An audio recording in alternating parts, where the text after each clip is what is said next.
he will not travel without permission of the court. The blueprint actually reports that hours after securing the bail, Senator Rochas Okorocha showed up at the All Progressive Congress Presidential Screening Committee in the night, on Tuesday night, to take his turn for the screening. Meanwhile, at the political party level, the People's Democratic Party in Bauchi is to conduct fresh governorship primaries. This is following the stepping down of Kashim Mohammed as the gubernatorial candidate of the People's Democratic Party. It may be recalled that the immediate secretary to the state government was the sole candidate when Governor Bala Mohammed opted to contest for the presidential ticket of the PDP. The former secretary to the government was the sole candidate, and he won by 655 votes by one single vote that was cast on behalf of the delegates.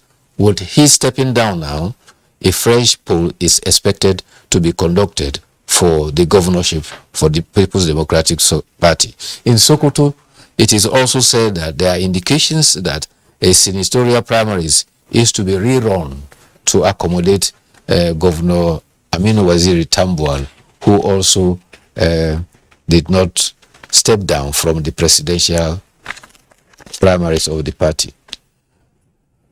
There is this is occurrences of this nature that sometimes would make aspects of our democratic process somewhat laughable. Laughable, but it's actually a very serious issue. Well, you have a regent hold down your position for you while you try to seek higher office, and when you fail in that mission, you quickly run back to get your position back from the regent, as in the case of Bauchi, where the governor, Bala Mohammed, a former senator, by the way, and former minister of the Federal Capital Territory, wanted to be the candidate for the presidential elections on the platform of the PDP. But of course he lost, and now he's back apparently because the candidate who emerged from the primaries earlier conducted in the state was the secretary to the state government, and that one now says he's resigning. Is he resigning willingly? Is he resigning under duress? What are the reasons for the resignation? Of course, he doesn't have to give any reason. He doesn't have to offer any reason. But it sometimes is a bit somewhat insulting to the electorate that you can think to toy with their emotions or with their capacity to make the right choices. Also in that race, I imagine for next year, will be the former chief of air staff who won the ticket on the platform of the APC. If you say that the same thing is playing out now in Sokoto, then we will see how it goes. As I said, sometimes it is occurrences of this nature that tend to make a mockery of aspects of our electoral process. There's another development that is emerging with these 2023 elections, and that is the one related to what has been described in the papers as political dynasties. You have children of politicians seeking elective offices, and the newspapers are highlighting of them, describing it as a situation whereby persons, politicians who have been in office either as senators or as governors are now seeing that they want their children to continue to perpetuate the family access to what has been described as power, to preserve the perks and perquisites of these offices. And it cuts across the country.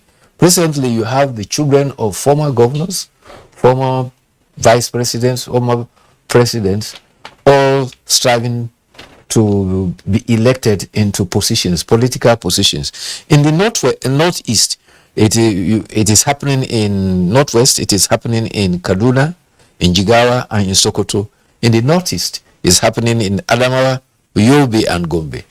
In the north central, it is happening in Kwara, Niger, Plateau, Nasarawa, and in south Benue also, and Kogi. In southwest, it is happening in the Lagos, Oyo, Ogun, Ondo, and Ekiti.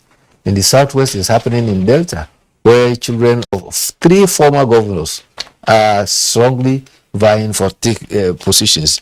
In the southeast, the renowned dynasty in Abia and Imo are known all over the place. So The concern now that you have some civil society organizations are now saying that it is becoming impossible for the children of the ordinary, and also the high amount of money for nomination and form makes it very difficult for the ordinary Nigerian to get access. So it is only the children of the well-to-do, and those especially who has been in public office, who can afford to acquire forms to seek these offices. It's becoming a politics of exclusion. Well, this may sound as if, you know, the dynasty is taking over the political space now in this country. And we're more or less like going back to the pre-colonial days when you have dynasties and you have children of the kings and queens rather becoming, you know, the successors to the throne of their fathers and the rest of them. But all the same, I think it's a good development in the fact that with time, the masses of Nigeria get to know that they are completely excluded from the whole show. And that is when they start maybe to bounce back, because at this in Hausa language, in Turi, Takebongo, that is when push gets to the wall. Get to the wall, at least you now bounce back. When push comes to shove. Comes to shove, right? You now bounce back. But I think the electorate have a role to play here. The voters really need to look at this critically if we don't really want to reach that stage of, you know, pushing, getting to shove. And then it becomes more or less like, if not a revolution, but something like that could just... We're going to have a class war. Yeah, class war, really. Well, that's an interesting point. You recall when the primaries were just commencing, I had drawn attention to what was playing out in Delta, which was where we had the first instance. There's a report I've also seen online. I can't confirm it. Two sons of a highly placed jurists in the country, one on the platform of the APC, another on the platform of the PDP, are said to have won their primaries. And there are also various reports about what has played out in Jigawa, where the former governor, Sule Lamido himself, I think his daughter and his son, they have all won their primaries to contest various offices. But there are a number of issues surrounding that. And just before we wrap up, there's a legally, if not constitutionally, important event that is playing out in Lagos and Ogun State, all in connection with the primaries. The matter is already sub judice, but I'll just give out facts and indicate why it should be of interest. There is a senator who currently represents the Lagos West Senatorial District.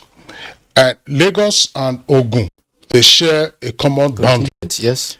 Now, the senator is said to have contested the primaries for the 2023 elections now in the Ogun Senatorial District, not the Lagos West Senatorial District that he currently represents. He had earlier been a member of the House of Representatives.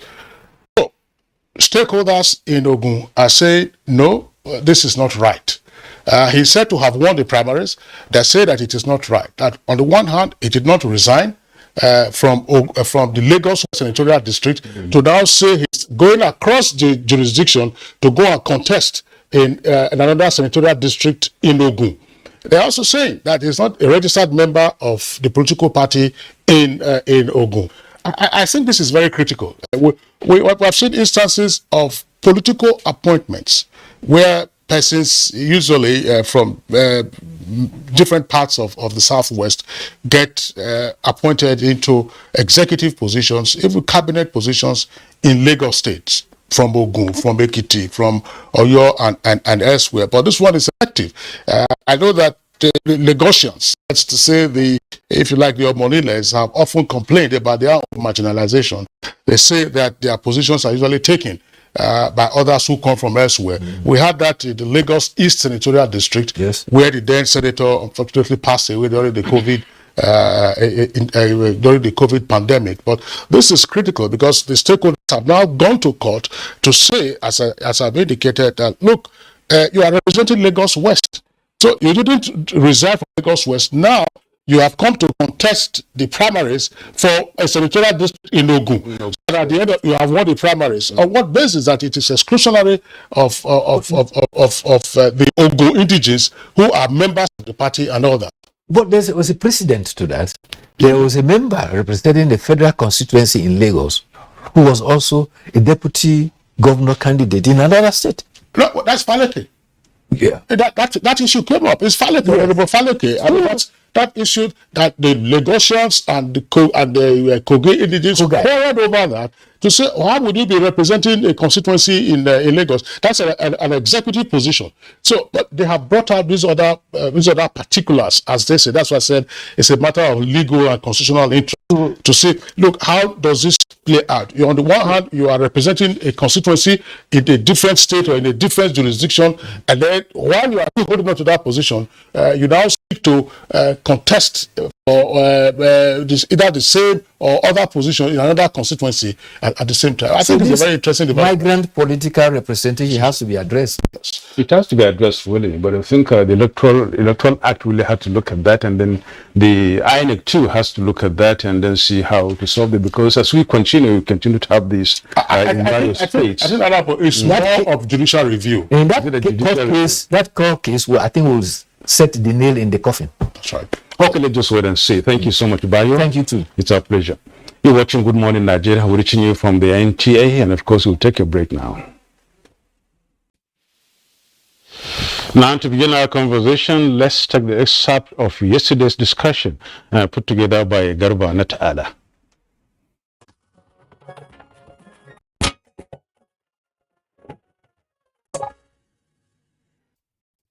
If you look at the fourth, fifth, and to some extent the sixth assembly, and I refer to the quality of debates, you will see it's distinguished, and I'll use that word, advisedly now. Stand up and speak for 5-10 minutes. The oratory, the power of delivery, the articulation. You would love to listen to parliamentary debates. Do you see that these days anymore? Well, first, I would just emphasize we need to be more disciplined in budgeting and even other aspects of governance.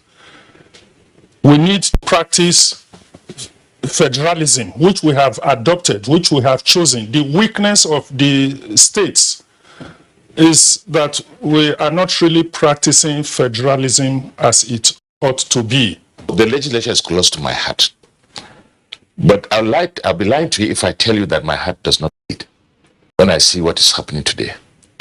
Now, what Professor Osmbo is trying very hard to explain is the issue of conflict of interest.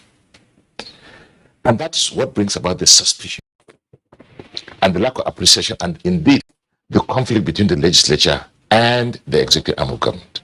The point is that we all have roles to play, and now that we're approaching another election cycle, this is another time to make deep reflections. What kind of individuals are presenting themselves to us to be elected? Who do we want to go for? Do we want to go for those who can see the delegates?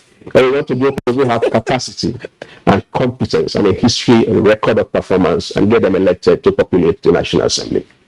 I believe people should elect leaders that have the tendency of looking after the interest of their constituents rather than focusing primarily on their personal interest. I think this is where the public itself has a role to play in this regard.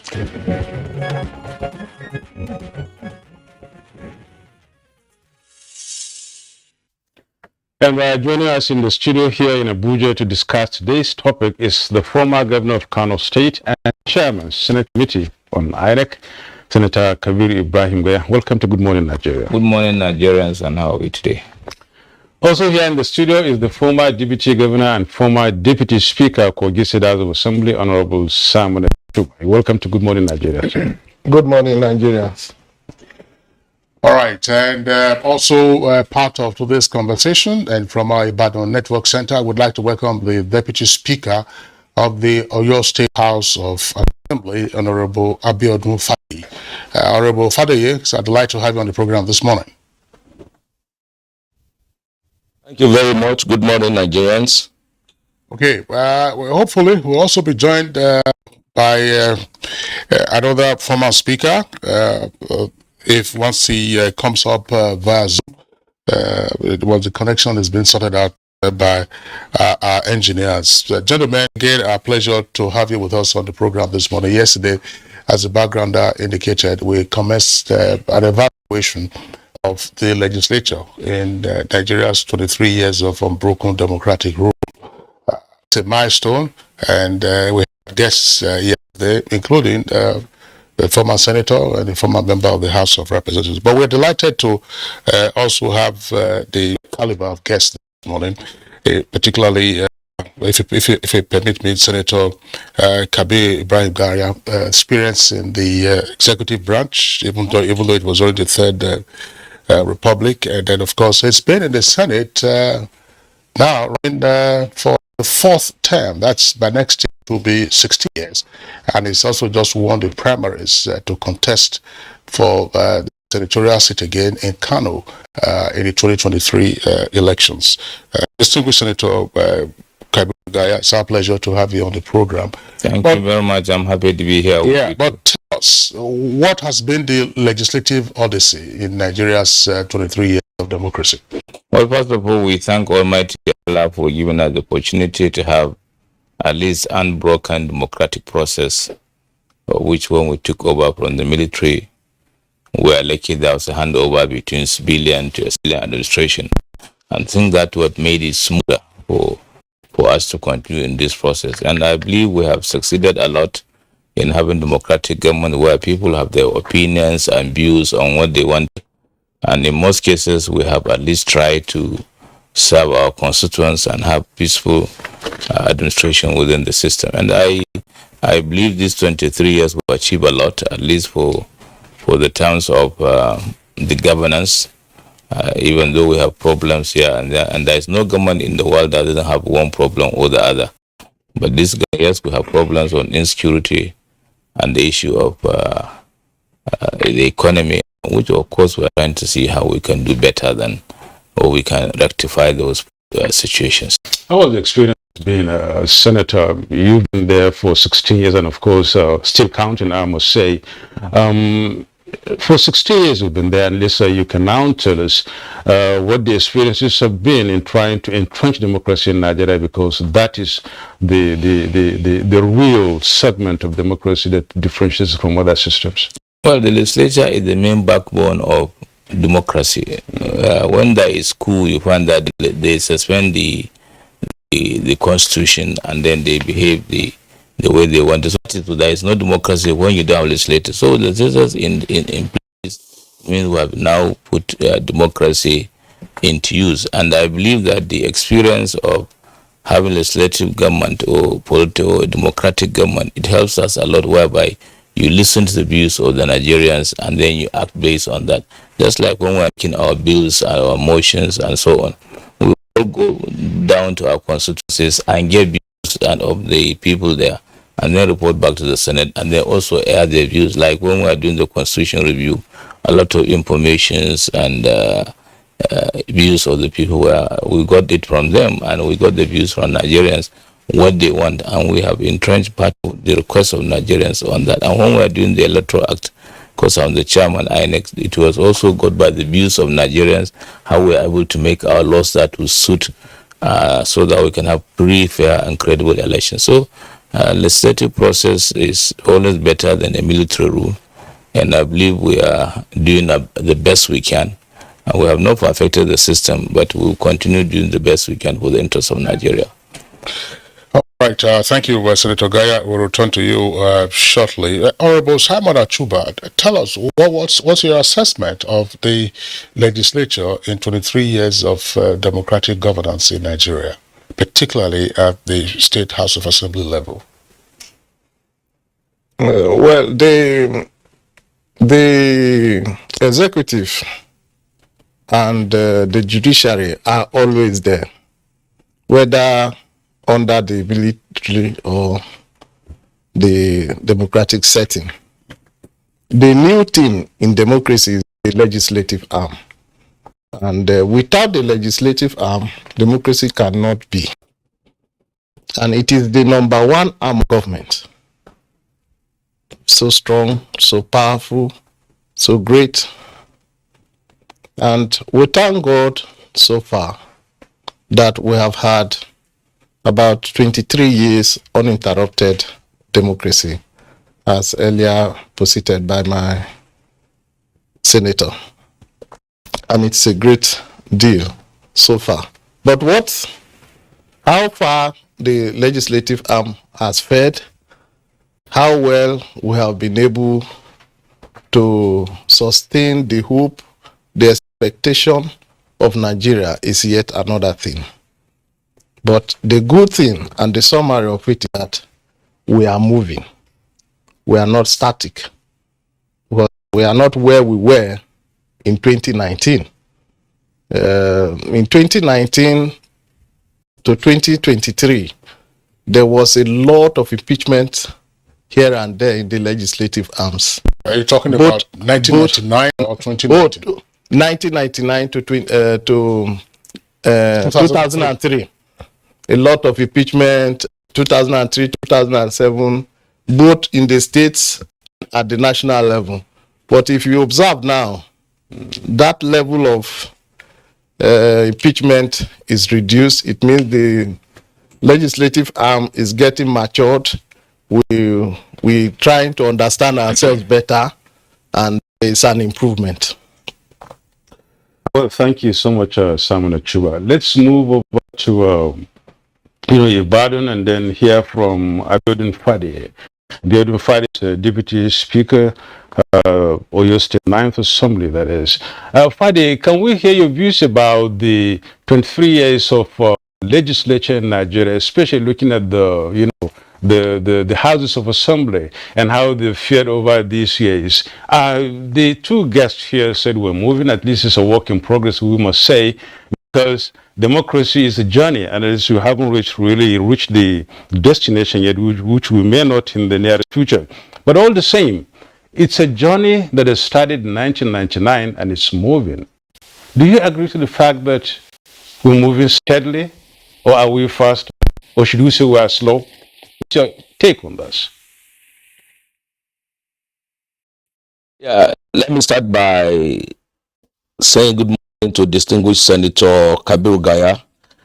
I used to be in the National Assembly back then as a media practitioner in National Assembly before I got elected to the Oyo State House of Assembly. Good morning, distinguished Senator. Now back to your question. It's democracy, like you rightly said, is a journey.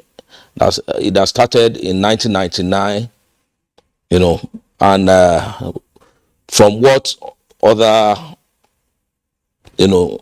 colleagues, so to say, senior colleagues have said about the legislative arm of government in Nigeria, is a slow and steady process. I must give it to the National Assembly, which is the senior legislative arm of government in Nigeria. For the state houses of assembly, a whole lot still need to be done. My experience while working in National Assembly and coming to the State Assembly in Oyo State, and by extension from the fillers I'm getting from other states, has not been too, realistic, so to say, or too palatable, because the independence of the state houses of assembly has not been fully guaranteed, make it very difficult for the state houses of assembly to perform optimally. But like we've all agreed, it's a gradual process. 23 years, we're still growing, and hopefully with the financial autonomy of state houses of assembly, I strongly believe we'll get there one day. But by and large, the legislative arm of government in this country or in our democracy, they've done their own bit, especially the National Assembly. We can go back and see how the National Assembly, that's the Senate and the Federal House of Rep, have come to save our country at the time of need, when they needed to do the thing they need to do legislative wise to save our nascent democracy. So we are growing, but a whole lot need to be done at the state houses of assembly, because honestly speaking, the media too need to get involved this time around, because I discovered that a whole lot of Nigerians don't understand the difference between the legislative arm of government and the executive arm of government. Once you are elected as a parliamentarian, they see you as an executive arm. Meanwhile, the primary responsibility of the legislative arm of government is to make laws for the good governance of the state and of the nation. But our people still need to understand that clear-cut difference between the parties. So, but hopefully, we are going to get there one day. Let me just make a follow-up here, Mr. Fadi, our legislator colleague, if I may use that phrase, which rather to you. Can you be a little bit specific to us about the Houses of Assemblies, lagging behind and what needs to be done? You seem to be a little bit not impressed by the performance of the Houses of Assembly in the past 3 years. And you think you specifically said the independence of the Houses of Assembly is not fully guaranteed. Be a little bit specific here, and let's really get the crux of the matter. What really is the problem? What I mean by that is the independence of the state houses of assembly, the freedom to act as their senior colleagues in the National Assembly. It's been said that the governors at a point in time or once in a while do have a say in the workings of the state houses of assembly, and that may want to hinder the freedom or the independence of some of the state houses of assembly. But like I said, we have seen some state. Example is a clear cut. Example is that of Lagos State. Lagos State is not doing too bad. My state is not doing too bad because we usually rise up to the occasion when it is needed. But a whole lot still needs to be done. Like I said, independence of state houses of assembly is not fully guaranteed. That is why you see that the public or the society refer to us as rubber stamp and what have you and what have you. But really, that shouldn't be. But like I said, it's a gradual process, and very soon we'll get there. All right. Thank you very much, Honorable Abiodun Fadeyi. Points that you have indicated, incidentally, are echoes of what our guest also touched on yesterday. One, you talked about the conflation of legislative and executive duties in terms of public perception, and also the way the lawmakers themselves make promises while they are on the electionary campaigns, and at the end they are struggling to perform functions that ordinarily should be the duties of the executive branch. Now, you also talked about the lack of dynamism in the State House of Assembly. We'll take a deep dive into some of those other aspects going forward in the course of today's conversation. Earlier, we said we're going to have another guest who will be with us via Zoom. We understand he's right up now. His name is Right Honorable Habu Issa Ajiya. Issa Ajiya is a former speaker of the Taraba State House of Assembly. A pleasure to have you with us on the program this morning. My pleasure. All right, so straight away, why the Zoom connection is sharp, what is your assessment of the legislature as the first state of the realm in 23 years?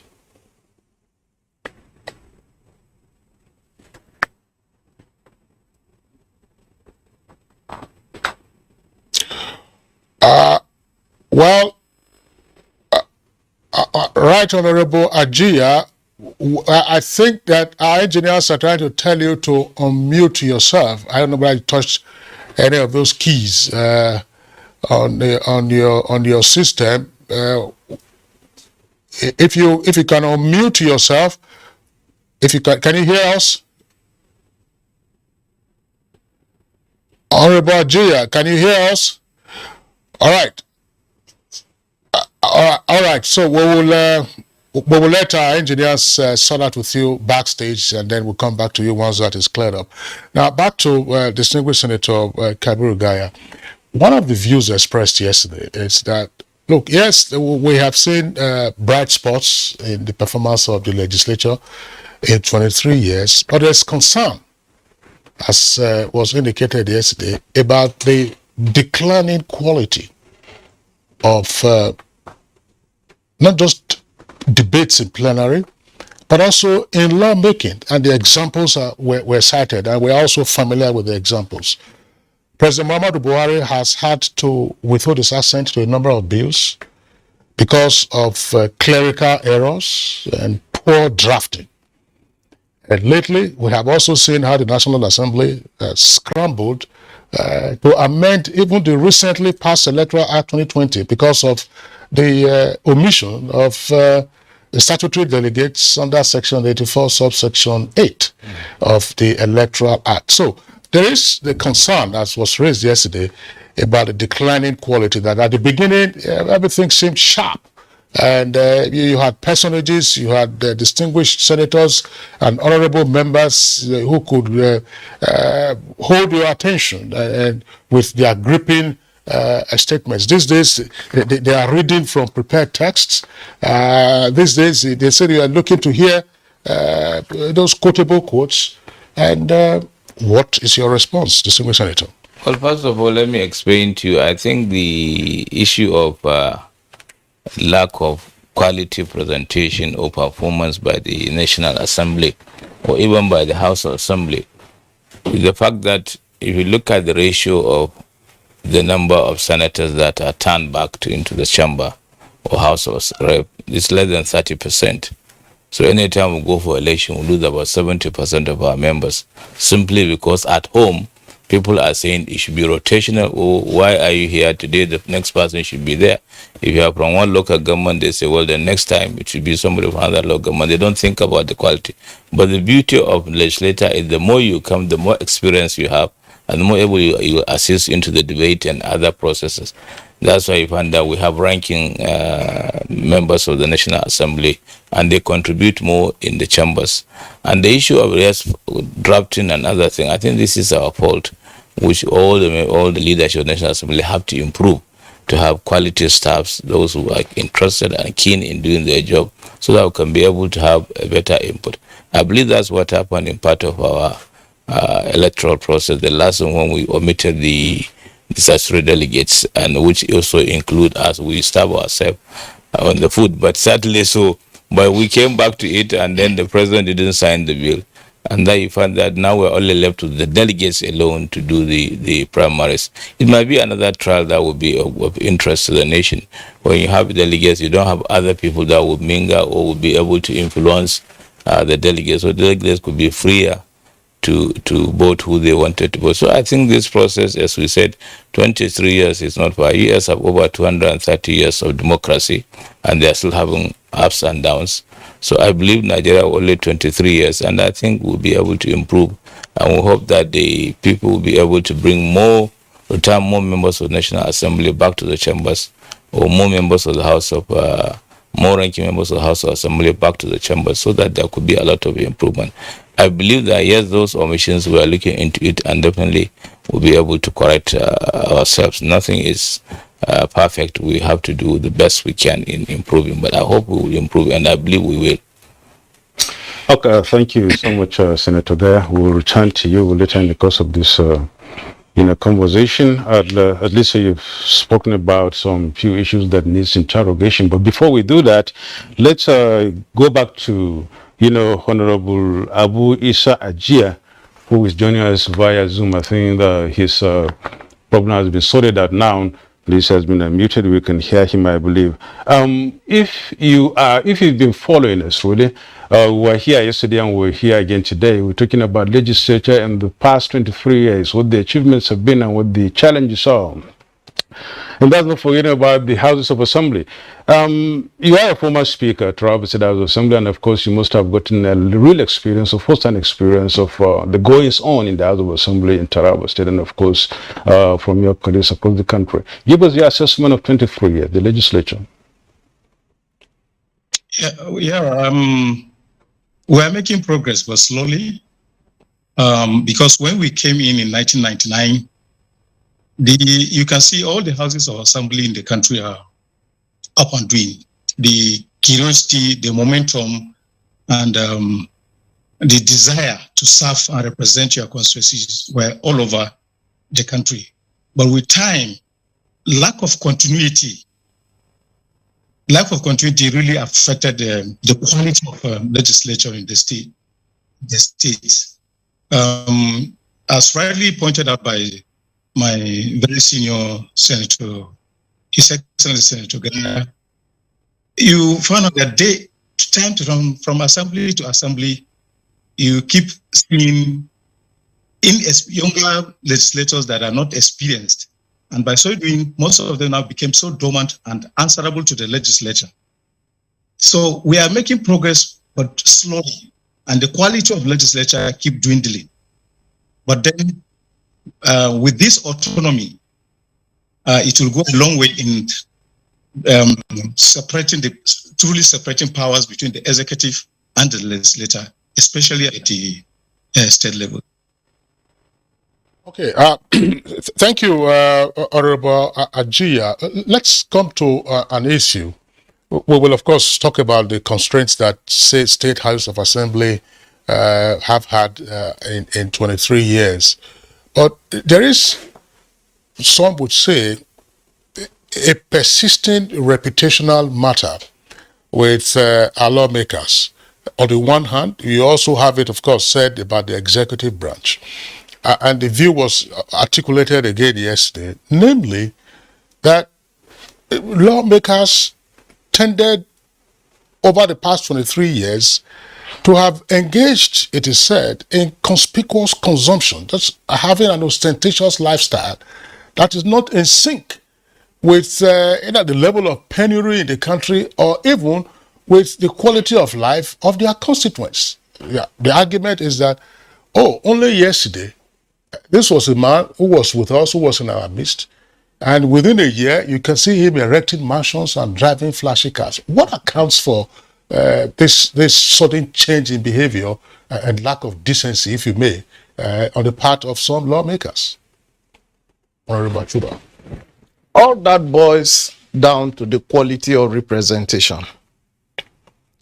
And once a lawmaker comes into the chamber with a view that, I've only 4 years, I have to cooperate with the governor. If I do not cooperate, after 4 years, I will be gone. So, whether a thing affects his constituency or not, he says yes to it, just to flow. And it has been fairly so because most of the elections were not properly conducted. People use force, arms, to rig people into office. And so if you are rigged in, the man who helped you, who rigged you in, will also dictate for you of what you should do.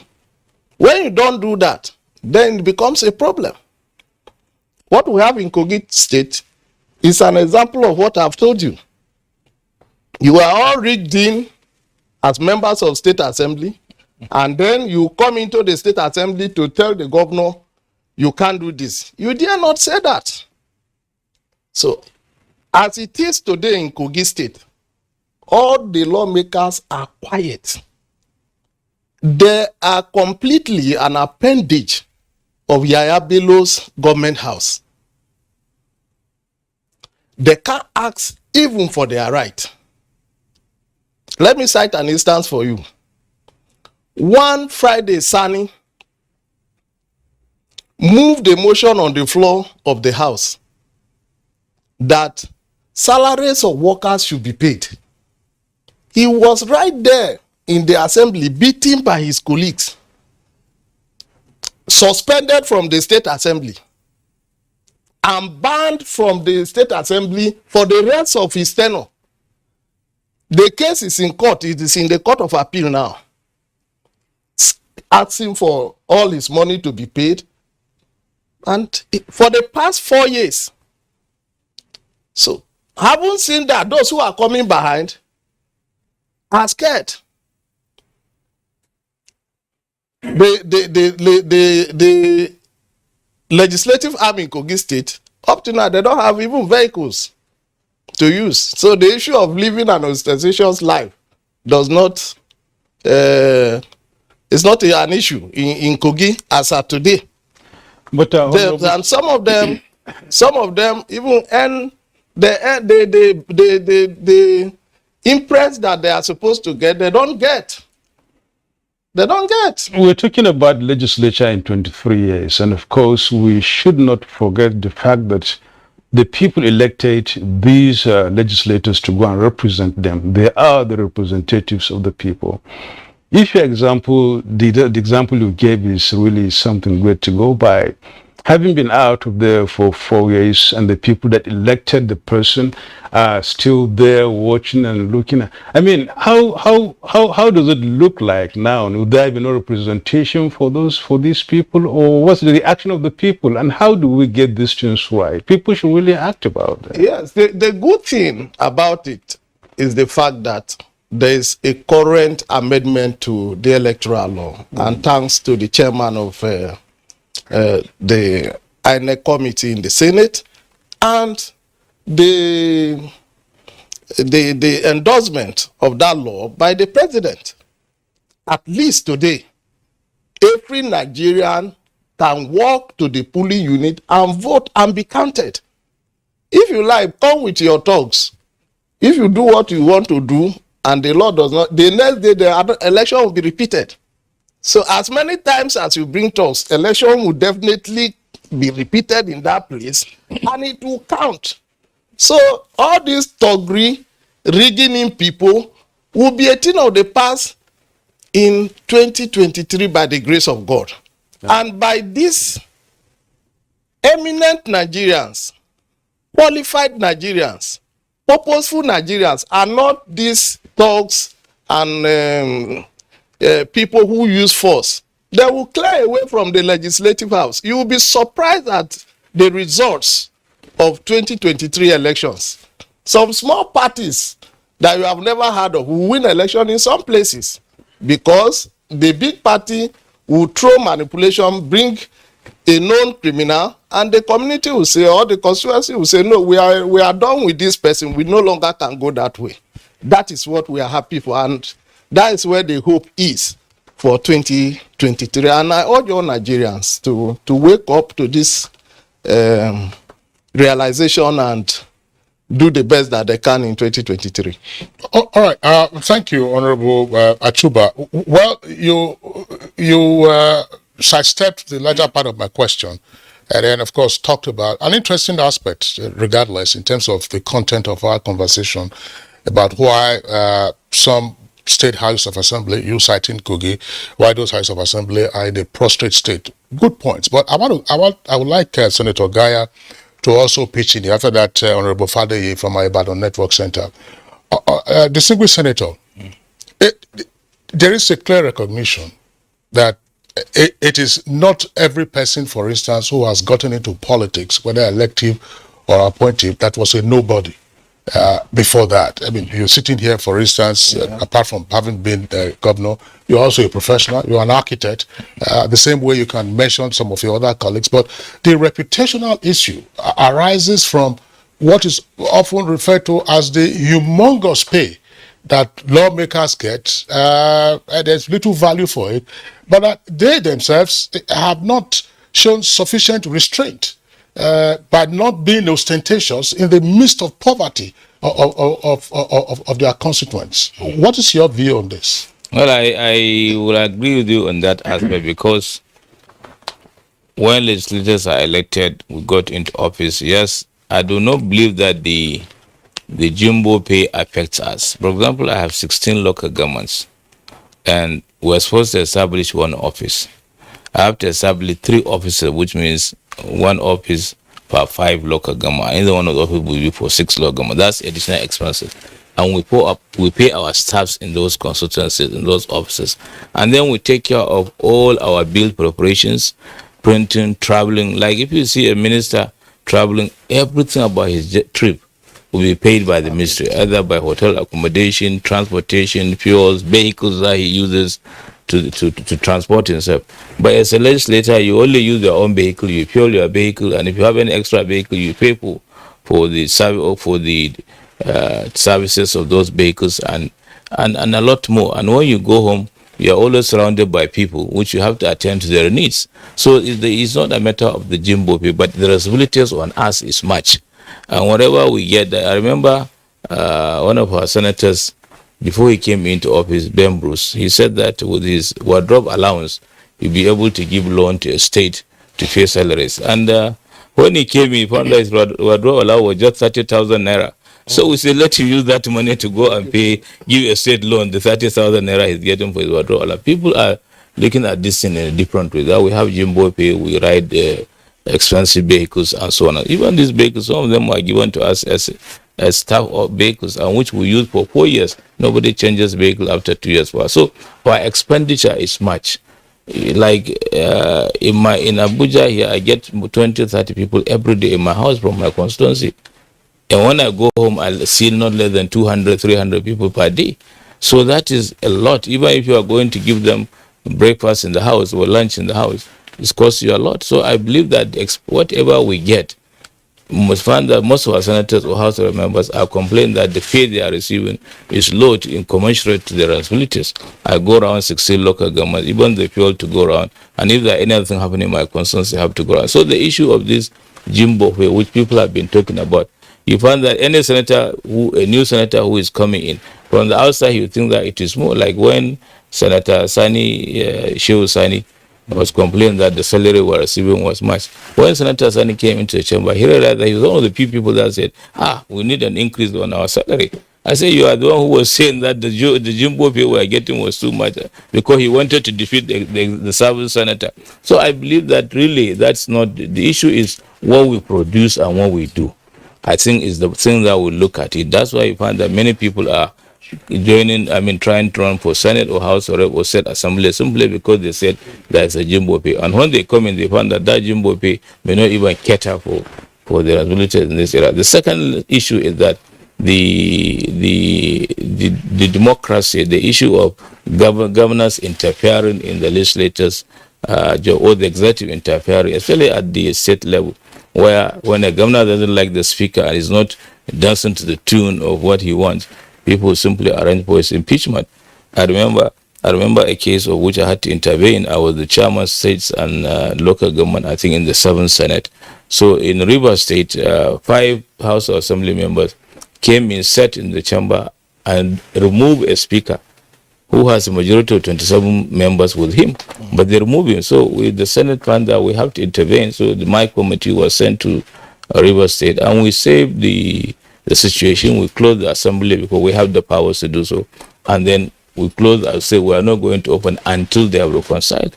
And later they did, and the speaker was maintained, and there was normalcy and stability in that state. So I believe that there should be less interference by the governors in such a way that the legislator runs their job. And in the National Assembly, we did a lot. Just like the PIB bill, which took many years, over 10, 40 years in the process. Even during the military, they wanted to do it, a process that can be good. But when we came in now, this Senate, the 9th Senate, was able to pass the bill.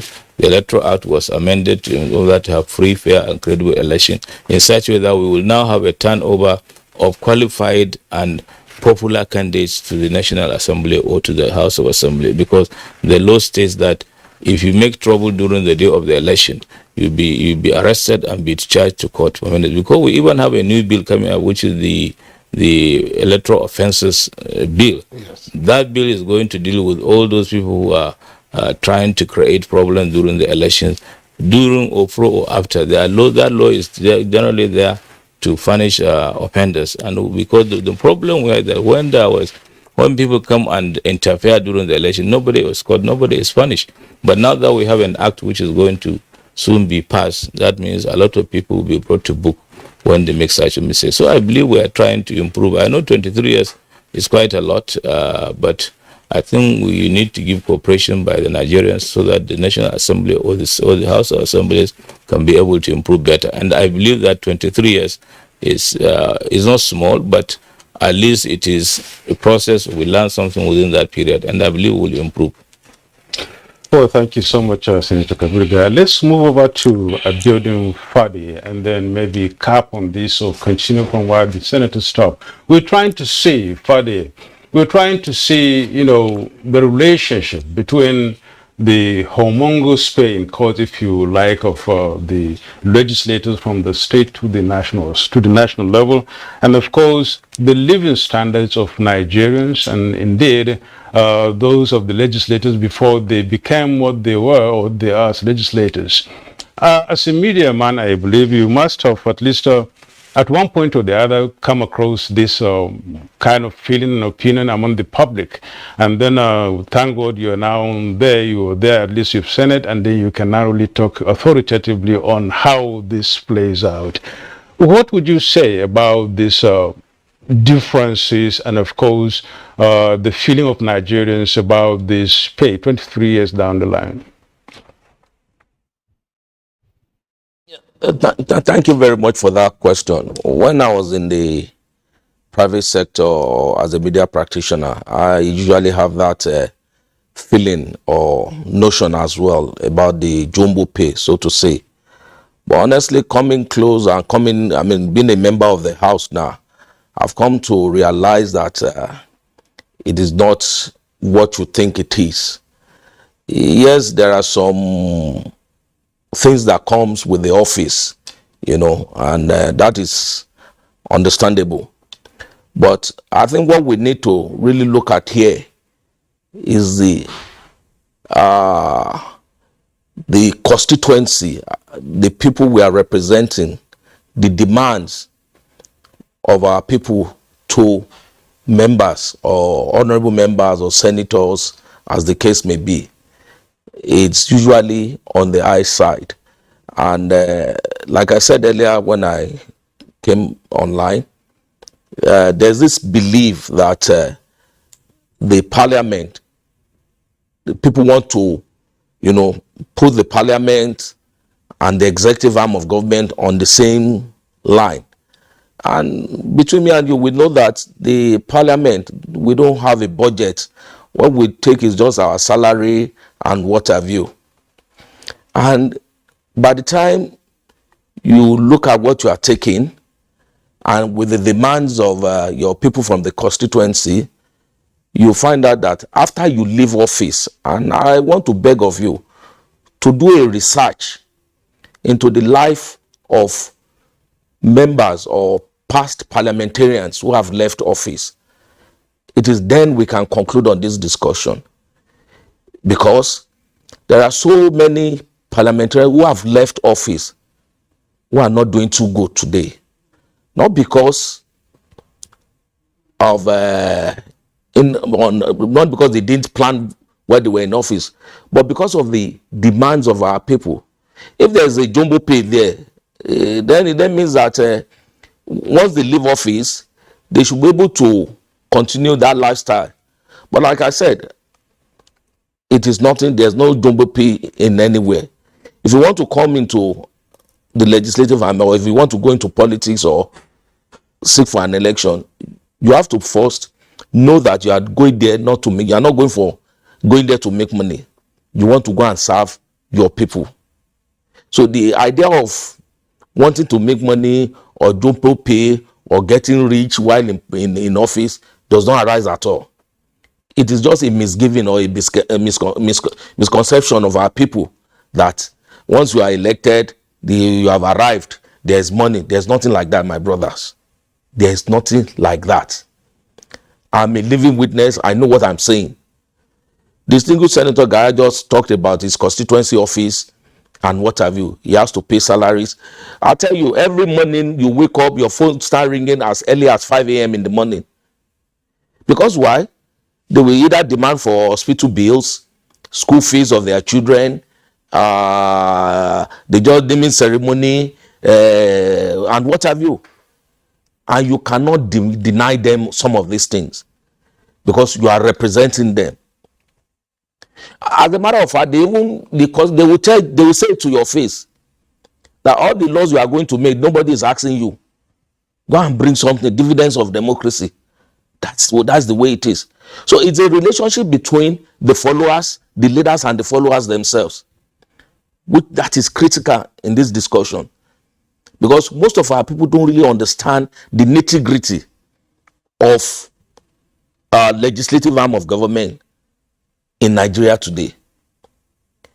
Everything is about money. If you are not giving them money, forget it. And distinguished Senator Gaya talked about the returning rate of parliamentarians. It is critical. And that is why you say that the level of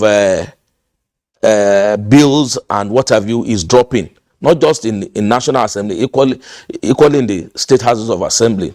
At a point in time, there was a discussion that was ongoing at a point in time that for every serving member of the parliament, whether either in the Senate, House of Reps, or in the state assembly, there should be a right of first refusal, because the returning rates will help to sharpen bills, motions on the floor. I remember in National Assembly, the days of Alim Saguda, what's his name now? Farouk Lawa, and a host of other, Leo Ogo. You know, these were brilliant parliamentarians who, when they stand on the floor of the House of Rep and make presentation, you would know that these are parliamentarians. But what do we have these days? So, by and large, we need to discuss the relationship between the parliamentarians and their constituents. That's in terms of understanding that we are here to make laws for good governance of our state and to represent them. For example, in my constituency, as I speak to you now, they've been calling me for the past 3-4 days about a collapsed bridge. And we have a serving local government chairman, and I've referred them to the local government chairman. I've equally make a case for them through the Ministry of Works. I've spoken to the Commissioner for Works that you have to look into this and go and fix it. And he has responded to that. But yet, my people don't understand. They will say, I'm the one that should come and fix that bridge. Where do I get the money from? So these are some of the issues we are facing. But hopefully, like I said, it's a gradual process. And with more education and sensitization, our people will begin to understand that in the parliament, there's nothing like jumbo pay or flamboyant lifestyle. If you want to come to the parliament, you are coming to serve your people, to ensure that they get better representation, they get a fair share of what the state government or the federal government wants to give in terms of dividends of democracy. Okay, thank you very much, Honorable Abiodun Fadeyi, for the very important points that you have raised.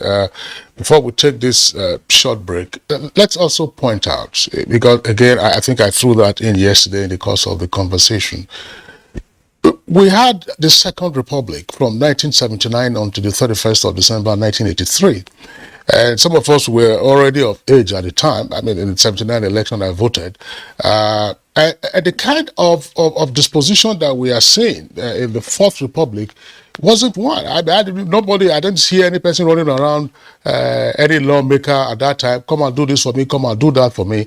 And the kind of ostentatious lifestyle that we have also pointed out wasn't one that was as obscene as you are seeing. I know people talked to then about Obokun, Mercedes-Benz and Race Course, that's Tafawa Balewa Square, where you had the National Assembly complex. But it is just perhaps, the magnitude of what people have been saying and have been saying. You've talked extensively about salary being poor and all that. But again, this is an issue that we'll interrogate, because the point came up yesterday. Namely, it isn't just the pay.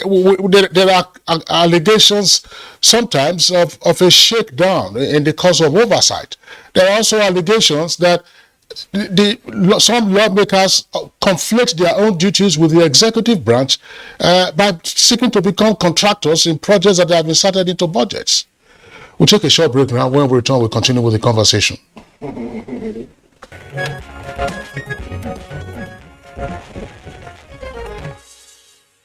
you're welcome back, and it's still Good Morning Nigeria live on the network service of the Nigerian Television Authority. We still have our guests with us other on the Zoom. We're going off again, and I think that engineers are trying to contact him via phone to see how he can enlarge his bandwidth. Now, Honorable Simon Achuba, former Deputy Speaker, Kogi House of Assembly, former Deputy Governor, Kogi State. There's this whole issue of the ostentatious lifestyle of lawmakers, which Nigerians have commented on, and the view that this derives from the jumbo pay that they get from either three sources. I mentioned that already, either their pay or the shakedown with the cost of oversight, or of course lawmakers seeking and sometimes try to also be contractors for projects that they have inserted into the appropriation. Let's have your comments. Thank you very much. What people refer to as jumbo pay are only physically observed in the transformation of the individual, who is the legislator, maybe from that constituency. For instance, a legislator who had no motorcycle, who has no financial base before becoming a legislator, now has a very beautiful car. He wears very good clothes, and there is a transformation, a sudden transformation. That necessarily may not be a jumbo pay show. It may not be. It is because certain things in his life has changed, and those changes he has also brought into the new status where he is. Well, now, for an individual who came into the state assembly, he has 3 cars.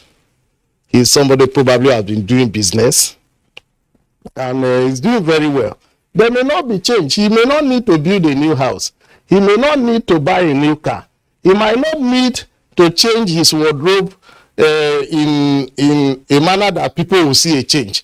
So the entrance point capacity of the legislator is what is announced to the legislator's constituency. So if he's a poor person that became a legislator, definitely people will see him that there is a great transformation.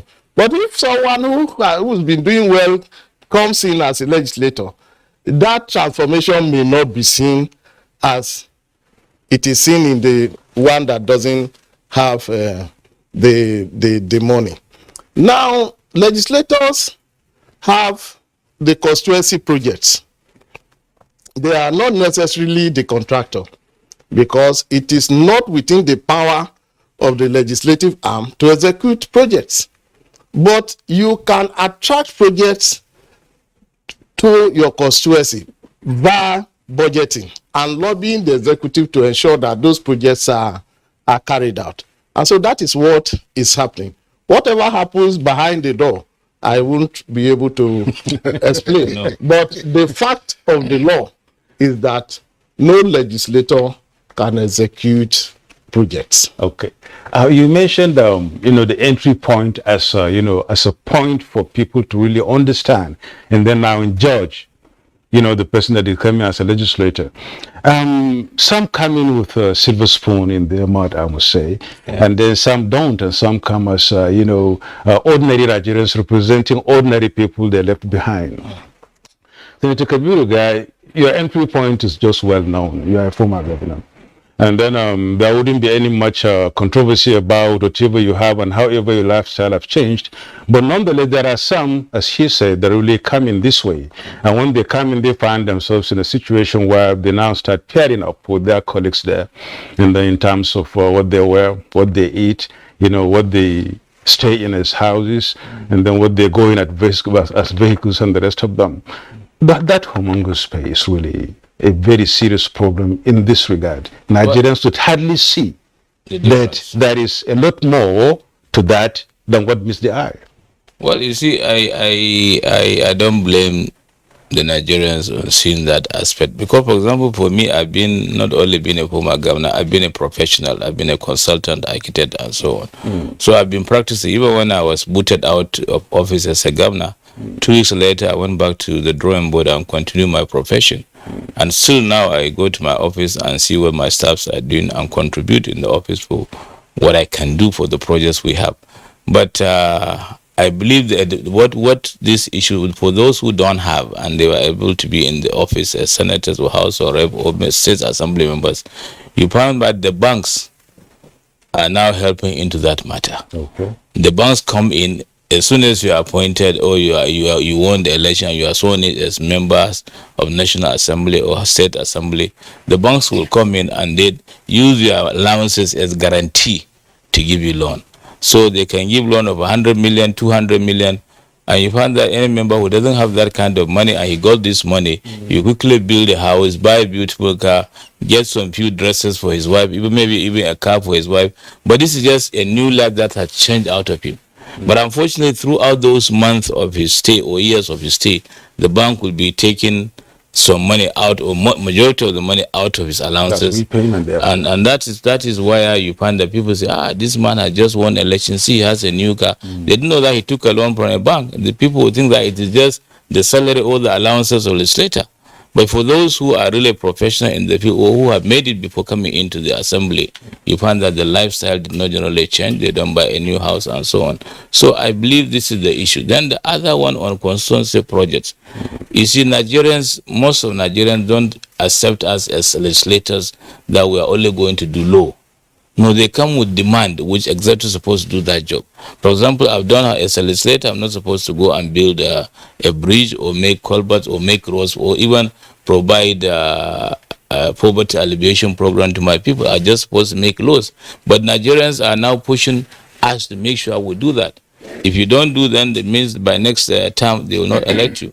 For that, for example, I have to do a lot of constituency projects in my constituency. In every local government, in every ward, I have a project that helps me to come back during the election. But there was one day when I invited the delegates, and I said, look, you people needed money for you to elect me, but I don't have the money to give you. But tell me, is there anybody among you that I did not do one project in his constituency? I have 172 wards, and there's no that I don't have a project, either hospital or skill acquisition centers or borehole or solar powered projects. There is no local government that I don't have that project. But what they told me, sir, yeah, you are doing a lot of work, but you need to give us some money. I said, where did I get this money? Do you want me not to do the project and give you this money? But at the end of the day, I realized that you just have to do two things. Do the project for them and find a way in which you can assist them. And this is where we have, if we as professionals, where we make money from our profession, we have to go down and assist people. Either somebody wants to get married or his relation is sick and so on. And the burden of the people is generally on all of us. People believe that we can do even a lot of magic for them by giving them everything they needed. But it's not that easy. But we are still coping. And the problem the legislators go through is we are legislator, your class have moved up, and then you have to go along with your colleagues. So they take a loan from the bank, and at the end of the day, they will have nothing to be running throughout their period. So, but for constituency project, yes, senators and House of Representatives and State Assembly insist on those constituency projects. Whether they do the contract or not, that's a different story. But the more concern is you do the project. And you find that we even have a team that goes to supervise our projects at constituency. And most of the people see those projects we do. But since we are assessing, just a minute, since we are assessing 23 years of legislature, and of course we're looking at the good, the bad, and the ugly side of this very journey. Do you think, Senator, this very attitude on the part of the legislators and of course on the part of the people, is the attitude healthy really for democracy? Is it helping it to grow? Is it helping it really to mature? It's making it difficult for us to survive through those 4 years of legislation. You find that people put so much demand. In those days, in the early 1999, people don't bother much on requesting so much from the legislature. We found that I could remember some of my senators who were in my constituency, they never did a single borehole in that constituency, but they were re-elected. But for me, I've done over 400 solar powered boreholes. Yet I find it difficult or work hard to win election again. So you find that it is not really that they don't do. People are now, the property level is high, the demand is high, and a lot of people go to senator because they are or house or whatever, because they are more accessible than going to see a governor or a president or other, because those ones are fully protected. But the state assemblies, they are all vulnerable, and people go to them at any time of the day and ask for their personal demands. And if you don't do that, you get in trouble with them. All right, thank you very much, Senator Kabiru Gaya. I saw a moment ago the former Speaker of the Taraba State House of Assembly, Abuja. If you're back on, all right, you can see him on the right side of your screen. If you've listened to the comments of the other guests, you may wish to also pitch in there. But there is a point that I would also like you to comment on. This conflation of legislative and executive functions. Yes, Honorable Fadeye says that it is a conflation that occurs in the minds of the constituents who believe, as he says now, a bridge has collapsed in his constituency, and they expect him, as a lawmaker, to fix it, whereas that isn't his function. How do we gradually move away from this whole expectation of lawmakers to be and to do everything? You may also wish to also comment on the perceived ostentatious lifestyle of lawmakers, some of whom suddenly happened on, as is alleged, vast resources. Yeah, I think the problem, by and large, is as a result of the pressure from the constituencies.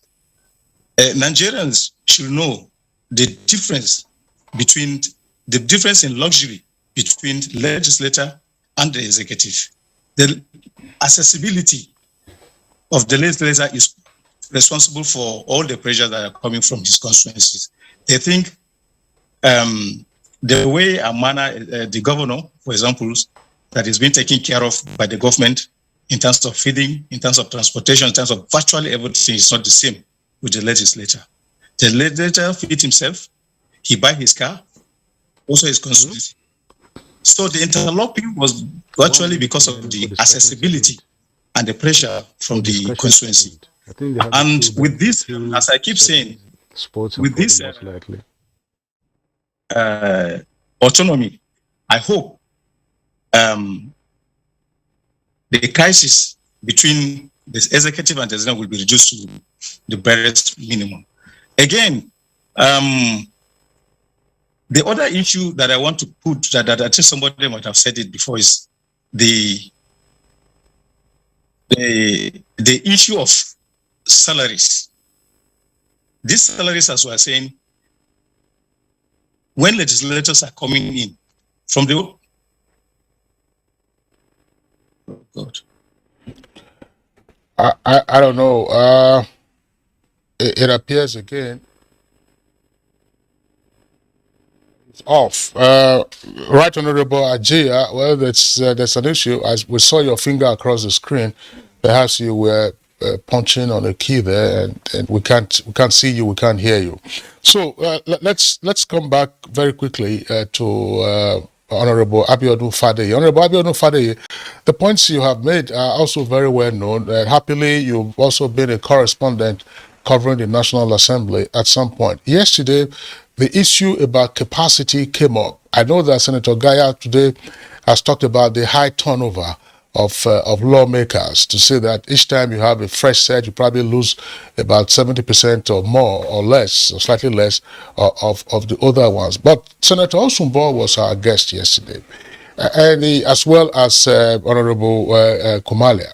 And they said that after the induction, that is to say before they start real serious legislative business, they get to understand the practices and so on and so forth. But after that, there appears to be very little capacity building that goes on. And, there's also evidence that some of these persons are unable to self-improve in the course of their legislative term. What can be done about this so as to improve on the quality of legislative performance?